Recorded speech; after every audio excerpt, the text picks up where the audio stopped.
Hi, and good evening, everybody, and welcome to Education Matters with Jim O'Connell. It is, let me see, it is September the 4th, and we're very pleased to have you. We're about to start another school year. If you're a teacher in the Manchester area, of course, you started on Friday, and there was and then we're in school today, I think, preparing classrooms, etc. And then school starts for everybody except for preschool tomorrow. So good luck to everybody. I hope that we have another great year for kids and students and teachers and everybody. It's a large enterprise. It's critical for our future. That's why I'm here to talk about it. We have a great school system, and but it does. Let me quieten that for a minute. But it does need our support, because it doesn't operate without our support. And like I've said many times here, there are those who do not support public education, and then there are those who don't see it as critical as I do for the future of our city. Let me start with just as I'd often like to do, just talking about a couple of things on the district's website. Of course, the first day of school is tomorrow, September 5th, and then the first day for preschool is on September 10th. And no sooner will we be in school, but kids will be back out on September 11th for the primary election day. So that's next week, and then of course there'll be no school on October 8th for Columbus Day. So. This is a fun time for parents. I spoke the last week about people having new kids going to school for the first time, and so good luck to all of them, and good luck to the parents. The first day for some is quite emotional, but then you get to be old and jaded like I am, and having kids go back to school is just another day in the park, so to speak.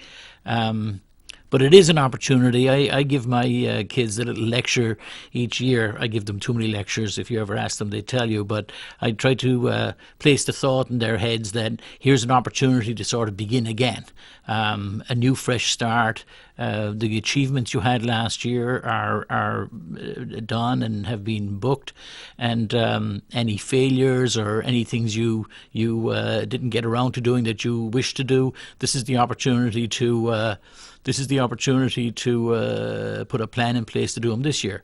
And so I talk often about this idea of periods during the year when there are sort of periods to coast a little bit, and periods where things are where one has to be more deliberative and conscious that you need to make some effort. So it's nice to go back to school and see all the friends and have some fun. And I think that's an important part of any kid's life, and it makes school valuable to them, as well as the academics that happen there.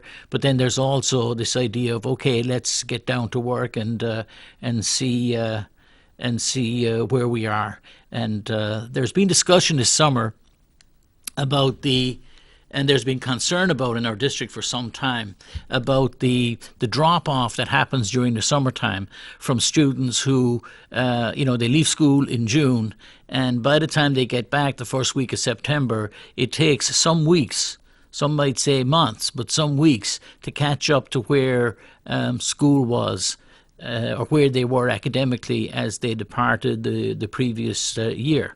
So that 2 months is critical, and I just know that despite the efforts of the school district, led by Dr. Vargas's strongly held view that reading is everything, or reading is a lot of everything, and that it's a life skill that kids need to learn, and that parents and teachers and society generally needs to reinforce that it's a lifetime learning, and that spending the summer, it's great to have summer off, but sitting at the beach with a book or a Kindle or iPad or whatever it is you're using, there's nothing wrong with that either.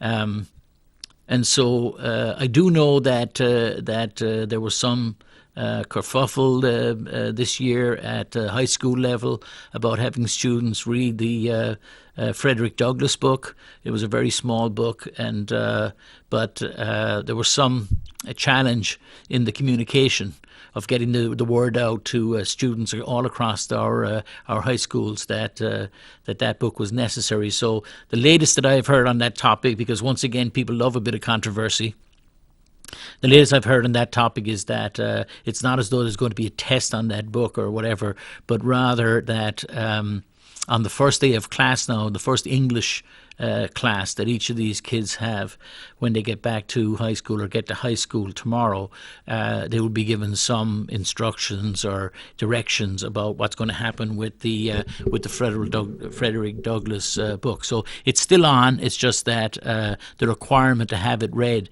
and have it done for the first day of school is no longer there. At least that's my understanding. Now I know that teachers give out reading requirements, sometimes reading suggestions. Parents can get caught up sometimes on the difference between one and the other. Usually English teachers, English language teachers, certainly at high school, have got some English reading requirement. This is very usual and very normal. It's done in private schools all the time, that kids in preparation from going to their next, if you're moving into one of the private schools in the area, then you have required reading to do prior to getting there, et cetera, et cetera. So, so this drop-off issue, so that's one of the things at play. And schools have developed in different ways. In the Manchester School District, there's been this idea now that we encourage kids to read. And so this summer there was the Bookmobile, which was a van which had books, which travelled around to certain known sites, some of them schools, in the district during the summertime, where kids, any kids, could go and get a book, borrow a book, and do some reading. And so this segues into a conversation, this gap thing. You know, in Manchester, school goes back tomorrow, which is already going to be the 6th the 5th. I'm sorry, the 5th of September. Now, many school districts in our state, and certainly in other states even earlier, many districts go back a week or so earlier, and so some kids in New Hampshire have been back at school for a full week by the time one gets to Labour weekend. There are pros and cons to that approach. The difficulty with going back earlier in the year is that some school districts go back further and further into the summertime, and we have the scenario in some states where we have schools going back in the first week of August, and they're leapfrogging each other backwards. And one of the that is exceptional, but it does happen. And the rationale for it from some schools is that if you have testing, a statewide testing on a given date, let's say the 1st of November for argument's sake, that kids who come back to school the first week of September have got 8 weeks instruction. Probably the first 2 of those are catching up on concepts from the previous year, etc. So 6 weeks of sort of donkey work, and then there's a measure taken. And if kids go back to school 1 week earlier, there's been a demonstrated increase in academic achievement because they've had an additional week. And if they go back 2 weeks earlier, they have another week. And so schools who are focused only on academic outcomes end up doing these kinds of things. I haven't heard of that as a practice in the state of New Hampshire thus far, but some schools do go back pretty early. Now, Governor Sununu has suggested a commission or a review body that he has put together to report back within 2 months on the idea of changing the law, perhaps, to require school districts to not go back to school before Labor Day weekend. And the plus side of that, and this group will look at the issues around there and decide what the right thing for the state might be. The plus side of it is that by not going back to school until Labor Day, it has a significant effect on commerce in the state, and or it is in the case of New Hampshire, it is thought to have a significant effect, and this is what this body will look at. I know that in the lakes states like Michigan and Wisconsin, there was legislation passed maybe 7 or 8 years ago in those states to force school districts to not go back to school until a date certain, and I think it was Labor Day, although I'm not entirely certain that was the date chosen. But the point was, in those states, what had been happening was two things. By schools going back earlier, then recreational facilities and camps and things like that suffered a double whammy of the population of people available to vacation and to camp or to attend events and stuff was lessened once one got to the middle of August, and so the summer tourist season was constrained by the fact that kids were back in school. And then also a lot of attractions, like here in the state of New Hampshire, places like Santa's Village or Storyland or Whale's Tale or many other facilities. Here in Manchester, the various programs and our swimming pools, etc., depend and lean heavily on high schoolers who are on vacation to work in those programs. And if they've gone back to school, you find a precipitous drop off in revenue for the state on the state tourism side. So what this commission is going to look at is perhaps requiring that schools in the state of New Hampshire will not go back to school until after the Labor Day weekend, thereby extending for everybody the holiday, so it becomes a hard finish at the end of August. And the thought is that will improve the economic outlook for everybody from Canopy Lake to people like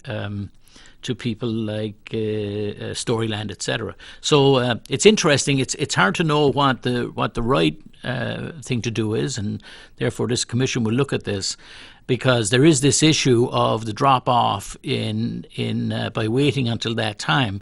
You now have had perhaps a full 8 weeks or 9 weeks or more, 10 weeks in some cases of kids who many of whom are not in front of a book or other stimuli of various kinds. And so it'll be interesting to see where that topic goes. In the city of Manchester, it will have pretty much zero effect, because we're already going back at that later date.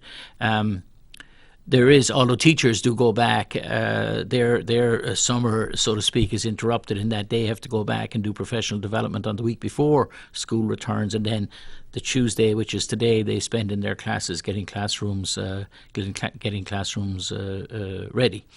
And that brings me to the fact that the teachers in Manchester are going back to schools without a contract, and I've said many times I don't have particular numbers that I like, or thinking teachers should have this but not that, or whatever. My only concern has always been, in conversations around teacher compensation, has been that teachers be paid adequately, and that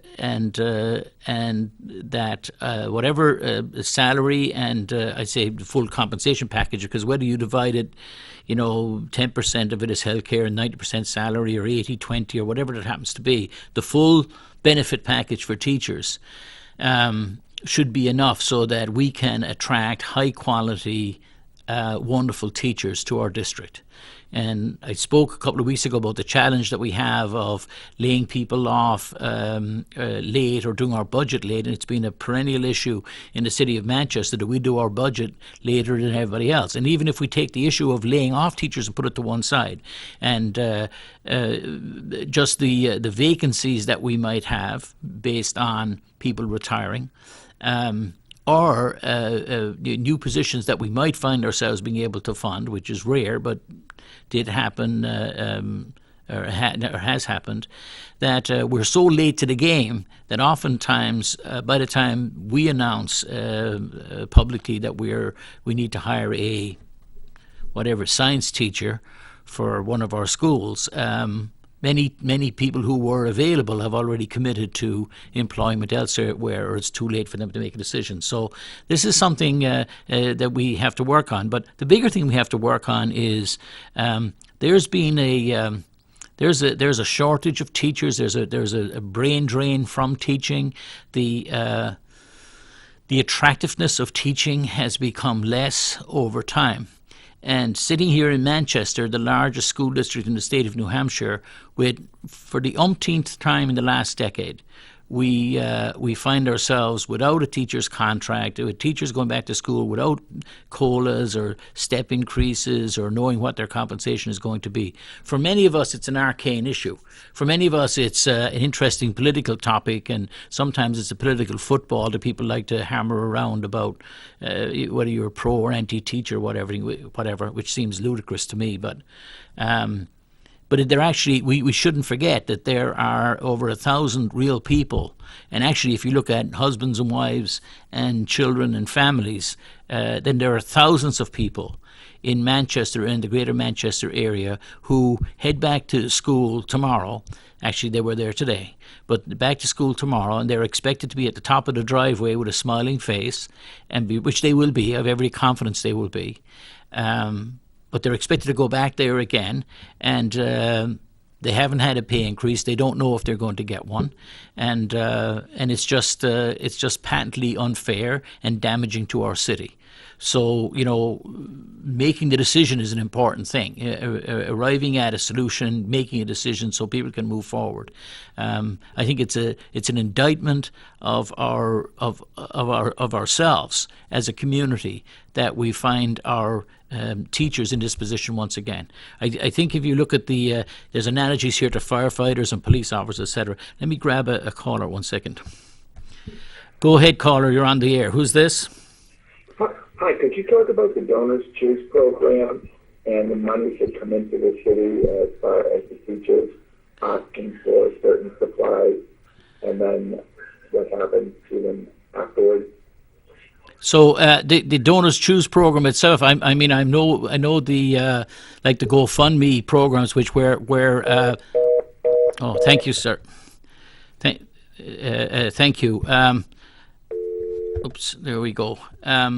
I'm sorry I can't speak authoritatively on that topic because I don't I'm not familiar with exactly how that works, and I'd be very happy to accept another call on the topic if you would like to fill us in on that. But so I don't know. I know on the GoFundMe side that teachers put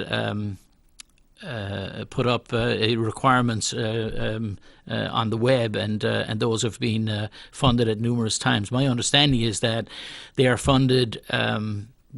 Whatever the program is that has been proposed is funded. If they've asked for money for a certain topic, then that's what the money goes to. If something else is going on, I'd really like to know that. And it is something that I will remember to look into and talk about next week. And I apologize to the caller for not being on top of that and knowing more about it. I think it's wonderful that we do have programs like Donors Choose or GoFundMe, but I also think it's an indictment sort of us as a community that this is the way that I won't say it's not the way we fund our schools, but our teachers are required to go to those lengths in order to fund the programs that are necessary. There was a wonderful contrasting two pictures going around on social media a few weeks ago, and one was two photographs of the same classroom, and the first photograph was a classroom with like a blackboard or something at the top end, a table and chair for the teacher, and a bunch of tables and chairs for kids to sit at, and it had bare walls, and that was it. It was a starkly undecorated room. And then the comparison picture was, and this was the state of how education is funded by by the taxpayers, but and then the other picture was how a classroom looks after a teacher has gone out and bought supporting materials and world maps and pencils and books and crayons and charts and lots of other teacher aids all around the classroom, and the contrast was very clear. But the big point in what I'm saying really is that regardless of where you come down on divide of or thinking about teachers, whether you've got a very high opinion or I don't know why anybody would not have a high opinion, but if you think they're paid adequately or they're not paid adequately, I think the fact that as a community that the city of Manchester finds itself once again with the largest group of public employees in the city being asked to go back into school to do their work, to accept all the additional challenges that we see today in our public school systems, that they've got to go in and face all of that, and the city doesn't see fit to arrive at an agreement with them so they know how to plan for their future. I mean, all of us have got mortgages and car payments and food bills and utility bills and whatever we might have. If we're lucky, retirement funds that need to be paid into. We need to be able to plan and know what we're doing and what money we might have for Christmas or for whatever other contingencies we may have. And to have a large number of the largest number of employees in our city walking back in and not knowing whether they'll see any increase or no increase. In real terms, every year the cost of living increases, and the minimum they deserve is a cost of living increase. And especially then, if you look at, the STEP program is not always well understood by people, and people think, oh, that's great, I'd love to have a STEP program. Well, there actually are such things, or similar things in private enterprise, believe it or not. But the way this works in Manchester, there are 14 steps, and so that's why people come in at 35 or between 35 and 37,000, whatever the number is today, with a fully loaded with college debt, etc. And they come out of college and they start off at that number. And the only reason they don't go and just work at Dunkin' Donuts for the same money, or some not to denigrate Dunkin' Donuts, but the only reason they come to teach is one, that they love teaching and they love the idea of helping kids to develop.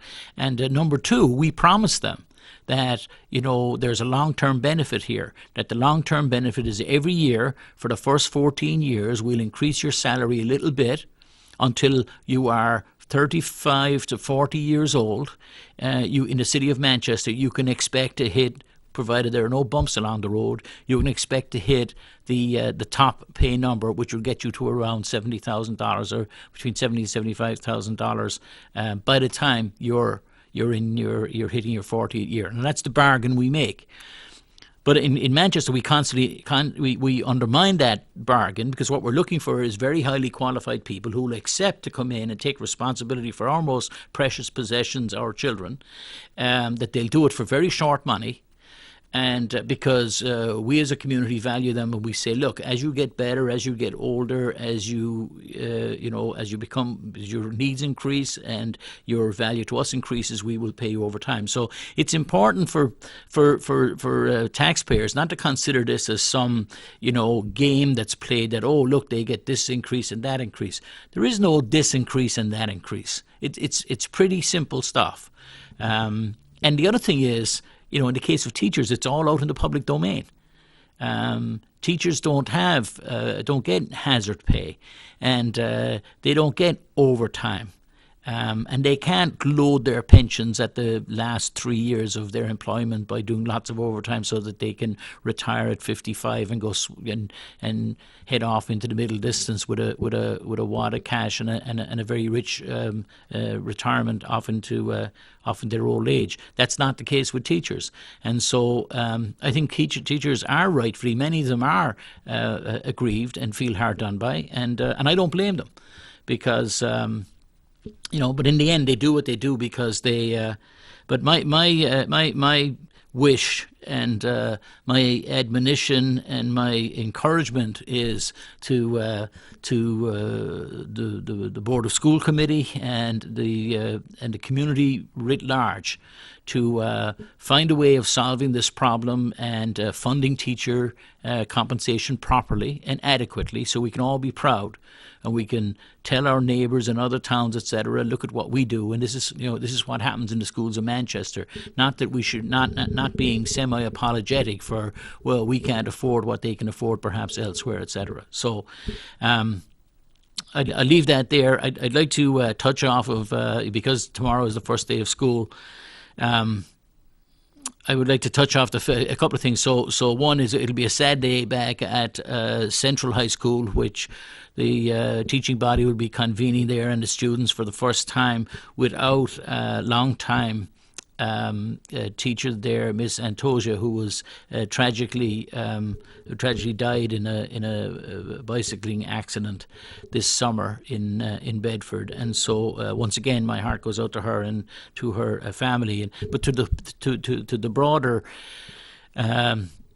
central community. And we often say this when people pass, and especially when people pass in an untimely manner, that they were special, or they were whatever we may say. But in the case of Miss Antosia, she was a central, excuse the pun, the unintended pun, she was a central part of the essence of what was central. Her face was there in the middle of everything. She was one of those teachers who went way beyond in terms of time and energy and commitment to extracurricular activities and to students and their well-being, way beyond the classroom.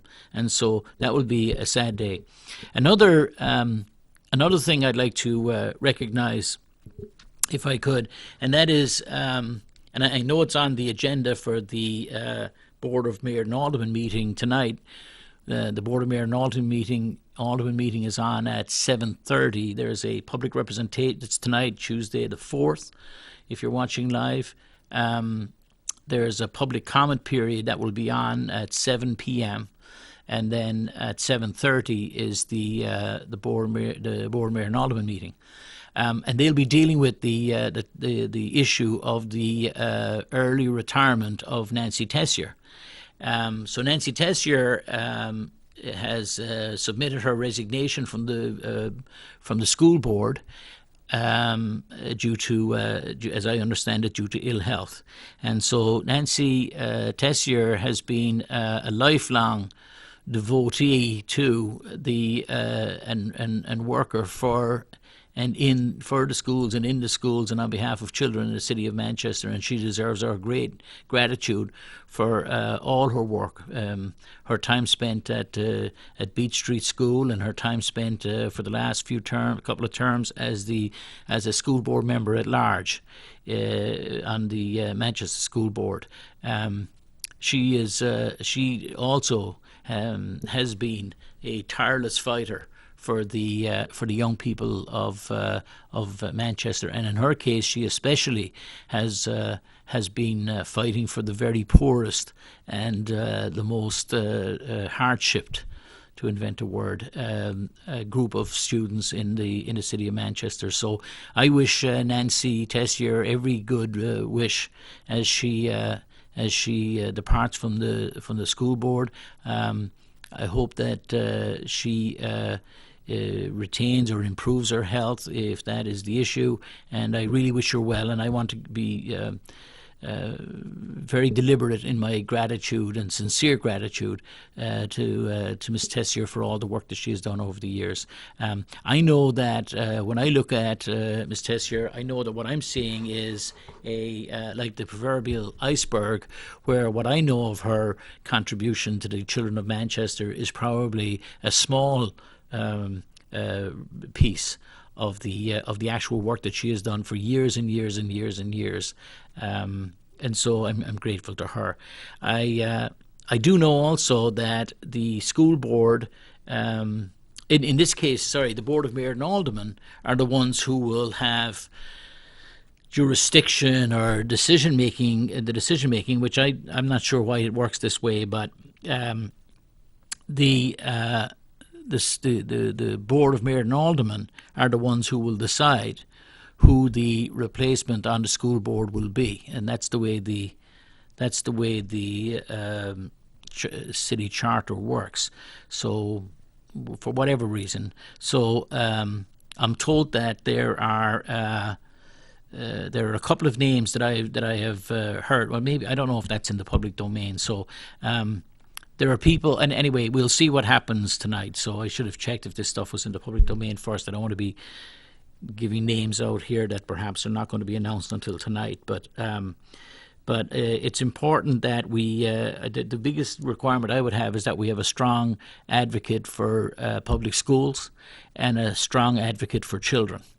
And somebody who's demonstrated commitment to our young people over many years. We have enough politicos and enough ideologues and enough talking heads on all sides. And, I think that this is an opportunity for someone to serve on the board for a year and some months. And so it's an important position because it's an at-large position in the city of Manchester, and so I'm hoping that the school board will, or the board of mayor and aldermen, will choose wisely in their deliberations tonight. So. Next, this brings me to something that's gone on for a number of weeks, and it is actually, again, on the agenda for the Board of Mayor and Aldermen tonight. There was a time, it came a few months ago, when the City of Manchester, the Board of Mayor and Aldermen, saw fit to fund a program at West High School more than a few months ago, called Hope. And this whole program was to assist students in who were dropping out or who were having difficulty in improving their attendance, improving their desire to be in school, etc. And the board, mayor, and aldermen, without consulting the school board, at a meeting, and this was, if I said a few months ago, I think I did. It was not a few months ago. A few months ago, it was defunded, but the school board one night decided to fund this program, and I was sitting on that night watching from home, and I was not happy to see the Board of Mayor and Aldermen behave in this way. Now, I don't question the fact that the motives of many were very good, and I know some of the people who supported that program were wonderful. Were wonderful advocates for the city and for young people, but this was an ill-advised action in my view, because we have been screaming, metaphorically, for funding for numerous programs in the city of Manchester over the last decade or more, as the tax cap has tightened and tightened and tightened its grip on public education in the city of Manchester. And as a result, we find ourselves with things like, let me see if I can find it right here, and this is on the City of Manchester website, mansd.org. We find ourselves with, let me see if I can see the total down here. I read it out the other week, but it's the number of jobs that are vacant in the city of Manchester right now. It doesn't have, viewing all. So there are 139 job openings in the city of Manchester right now heading into the school year. And they vary. They vary in scope from an on-staff attorney at the school district, of which there is only one, I believe, but that job is vacant, has been vacant for close to a year now.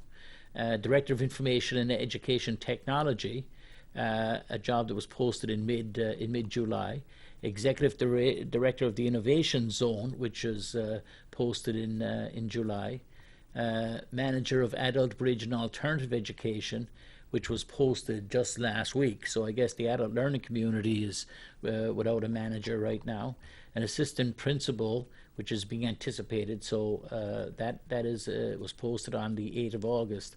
So and then an expected assistant principal job that is expected to be to be coming vacant at the end of the year in December. So another anticipated assistant principal, a principal, an anticipated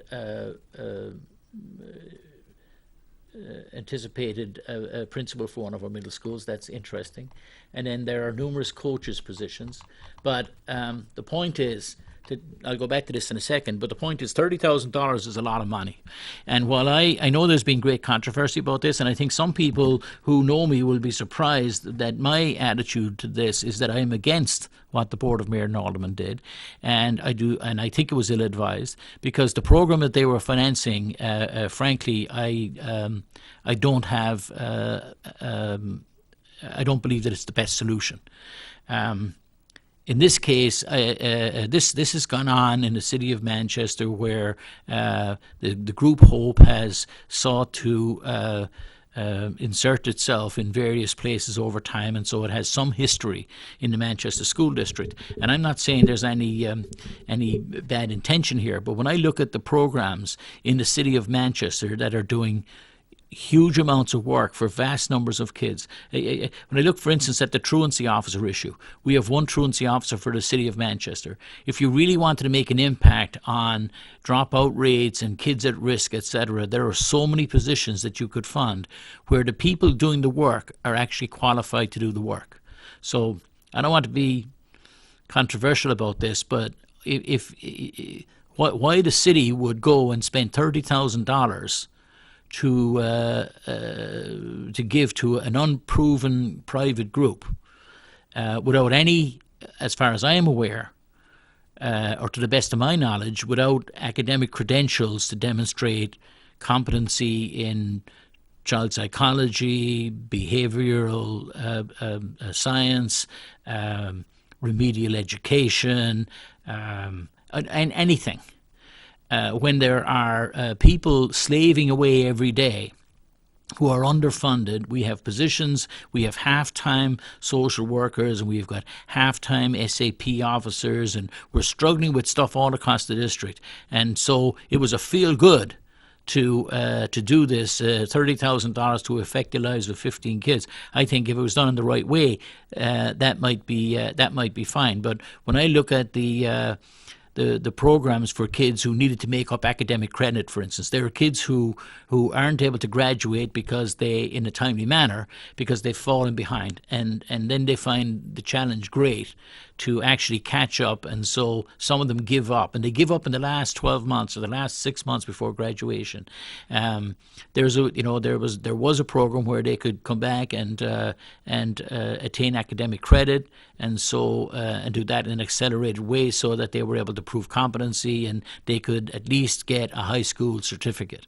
So there are so many, and then when I look at the needs within our city of kids all across the district who are in lots of kids in need of special services, etc.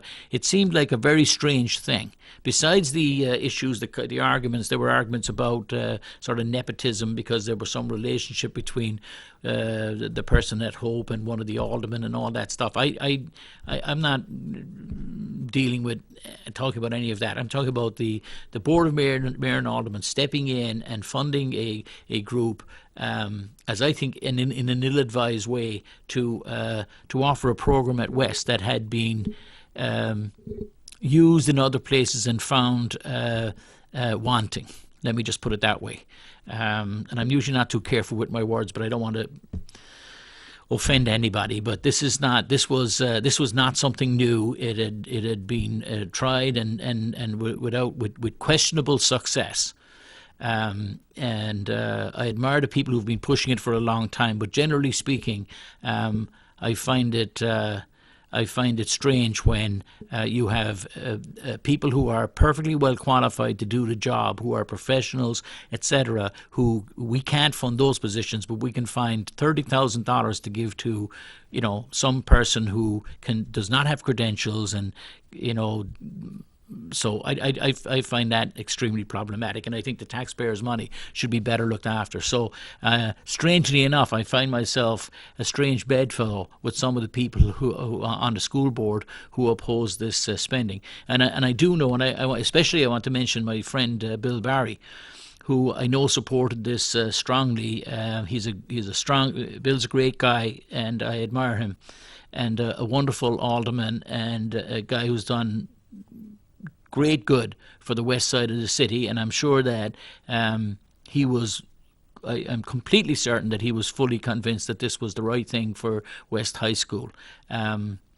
I don't believe it was, and I'm hoping. I know that there will be a proposal before the Board of Mayor and Aldermen tonight to take the $30,000 and to spend it elsewhere. The Curriculum and Instruction Committee has a proposal before the Board of Mayor and Aldermen to have the $30,000, which is now not going to be spent on that whole program, that it be spent elsewhere in the school district.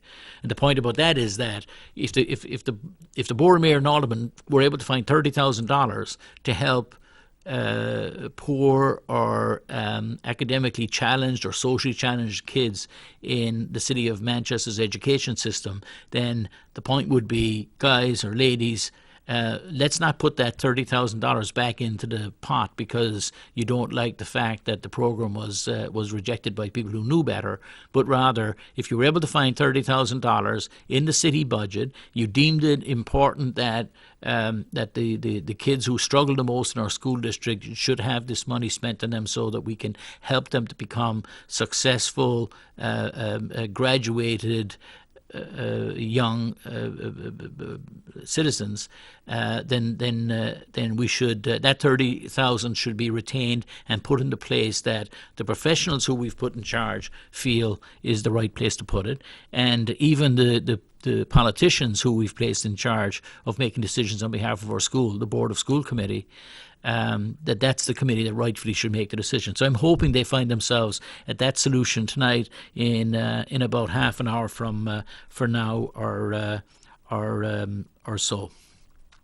Going back to these this issue of the number of teachers that are vacancies. I'm not going to read the list for you because you can read the list if you go on the city's website, which is manst.org.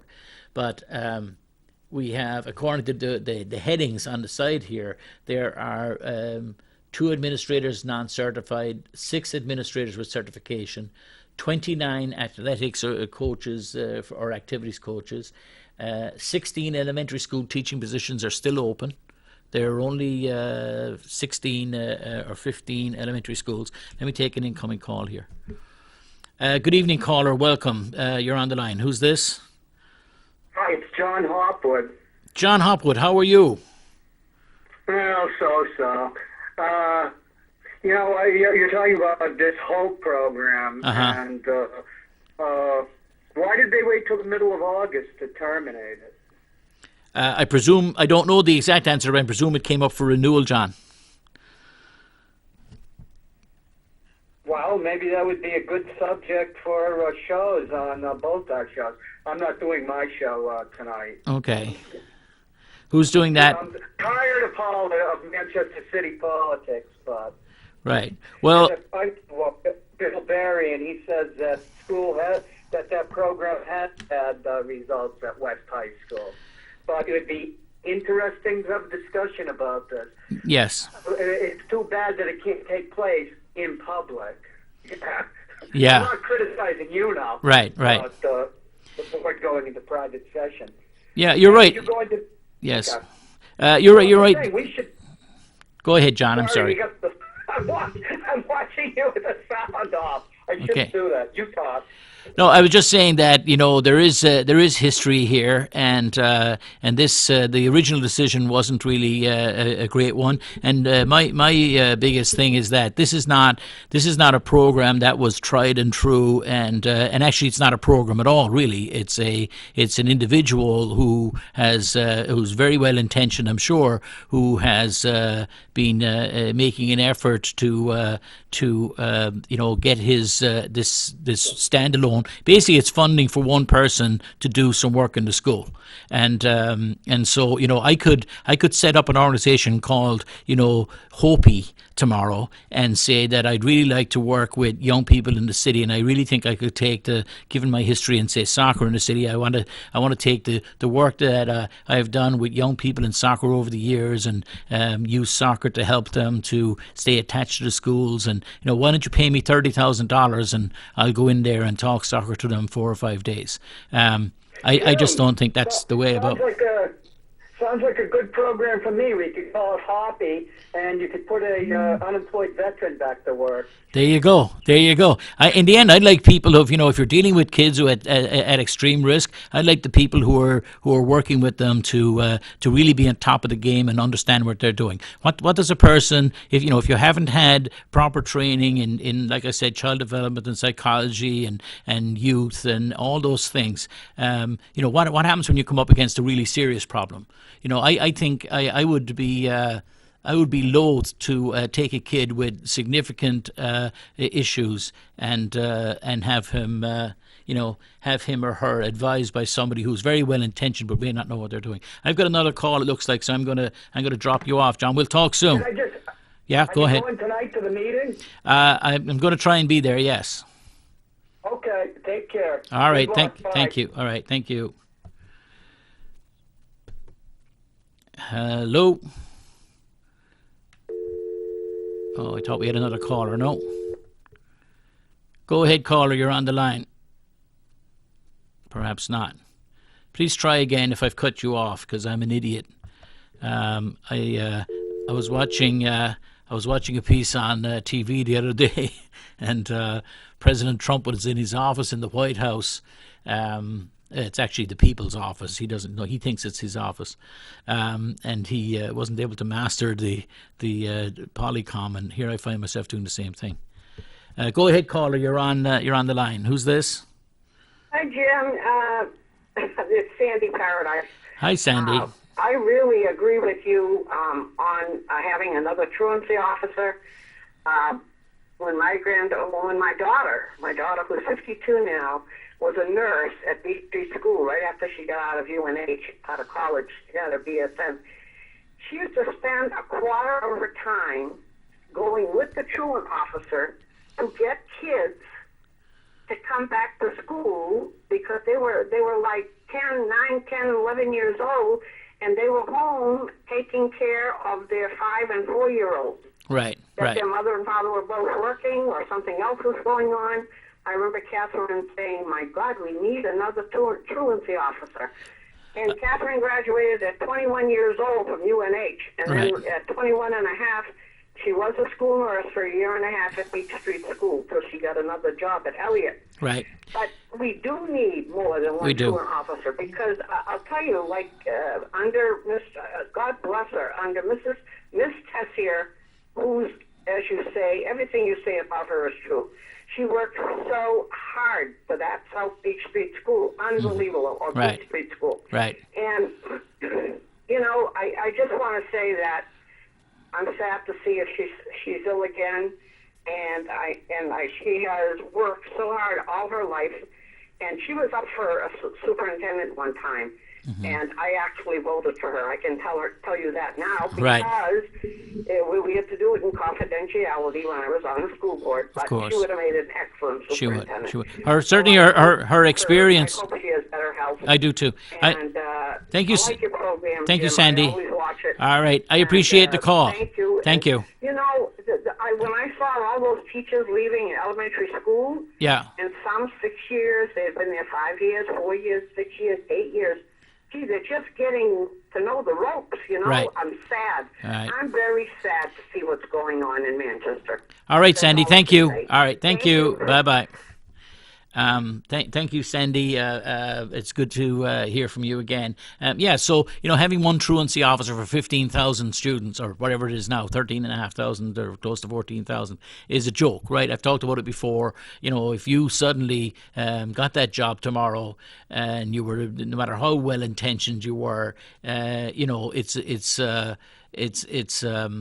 it's a ridiculous position. You walk into your office the very first morning, and besides whatever fires are going to start on that particular day, you have a mountain of fires you've already got to deal with, and you've got 14,000 students to deal with. If 10% of them are inclined to be truant or tardy or having difficulty getting to school or being asked to go to school or parents allowing them to go to school, when you only have one person for 14,000, where do you start?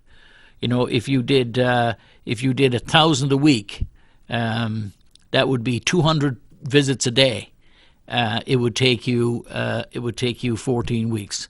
So obviously doing 10 a day, it would take you a couple of years or more. Do the math. It's just, and that's if there were 10%. So it's just ridiculous. The ridiculous numbers to have, yes,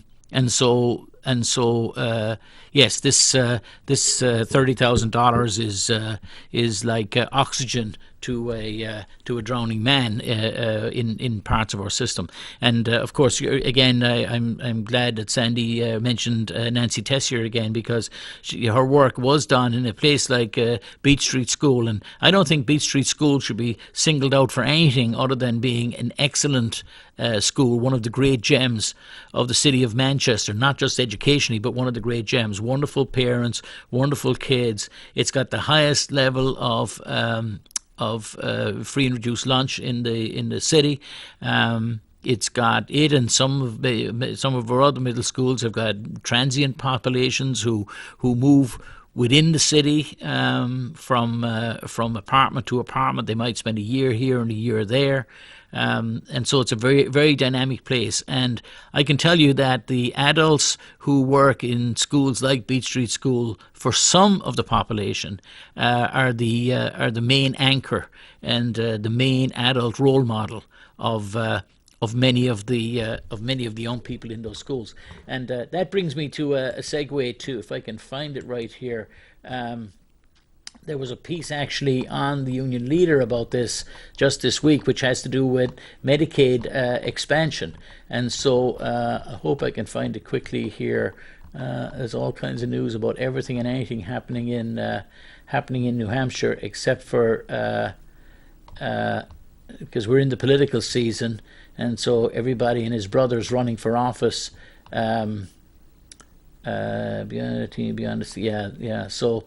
I don't have it right in front of me, but there's been some rulemaking that will allow in Concord the use of the expanded use of Medicaid to fund programs in our schools, and so Manchester stands to gain a substantial amount of money from this expansion of services, and so when the city provide services that for kids with particular needs and kids who need help with coping with trauma, kids who have needs were affected by the opiate crisis, just to give two examples, that these needs are actually being met by the schools, and now there will be federal funding through the Medicaid program to reimburse schools for some of the expenses around those topics, and so that's a very welcome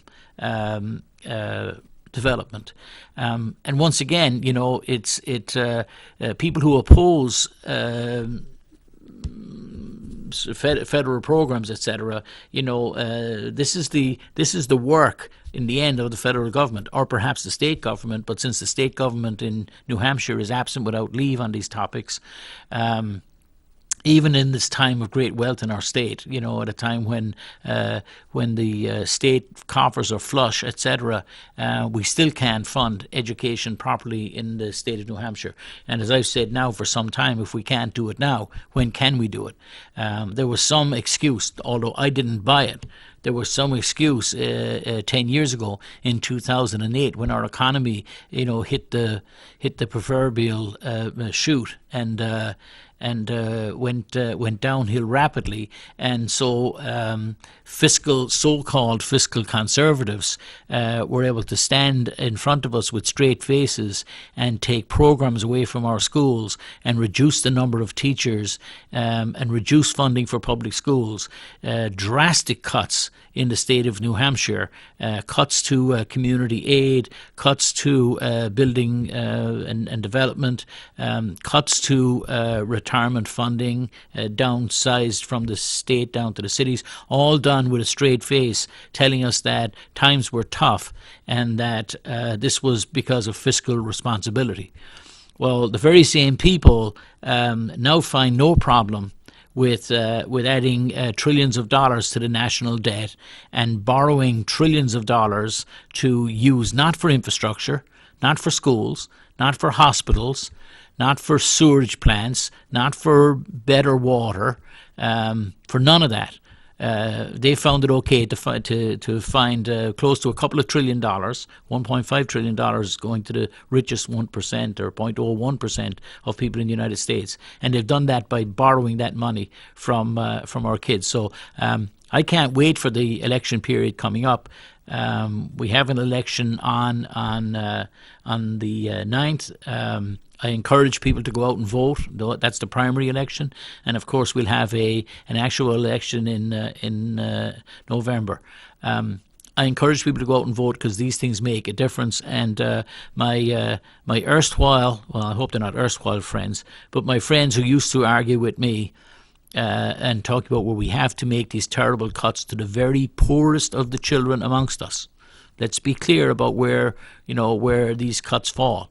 So we cut from public education, and we did that, and we did it because times were tough, and we were told that we had to be fiscally responsible.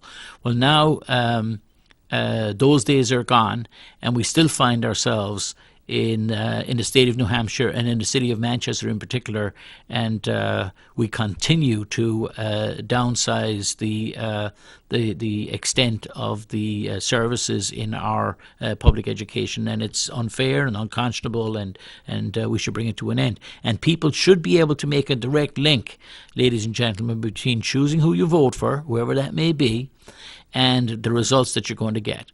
And so, sometimes the contrasts are quite stark and easy to see. Sometimes they're more subtle, but in the end, people vote for things, and the vote that they take actually has an effect on us.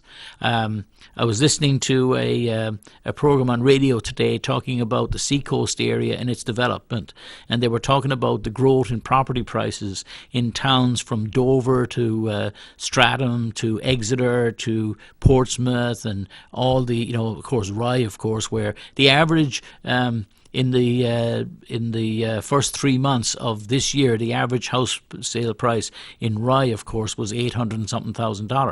But the average sale price in Portsmouth was $508,000. Those are the most recent statistics. It might have been the second quarter. I didn't cherry pick those to pick a particularly high number or someplace where there was an anomaly. But Dover, I think, was $430,000 average house sale price. Portsmouth was $508,000. Was the average house price sale in the city of Portsmouth. Portsmouth has funded its schools. Portsmouth has public transportation. Our public service or public servants in Portsmouth have supported a vibrant community, and in Manchester we've had years of a small group of politicos telling us that no, we can't afford it and we can't do it, and therefore your property and mine, if you're a property owner in the city of Manchester, your property and mine, instead of going up in line with Nashua and Portsmouth and Concord, our properties have lagged behind while those have gone up. That's the direct consequence of the people you choose to vote for. So please choose carefully for your state reps in the primaries coming up. I wish we're coming to the end of the hour once again. I hope that everybody has a wonderful first day of school tomorrow. I hope we have another great, accomplished and safe year. I know that school sports have started, and that's why I'm dressed like this today. I just came from the soccer field before I came here, where I watched Central boys junior varsity team winning 2-1 against Nashua South. There'll be lots more of that coming in the coming weeks. Thank you, ladies and gentlemen, for being with us. We'll see you again next week. All the best now. Bye-bye.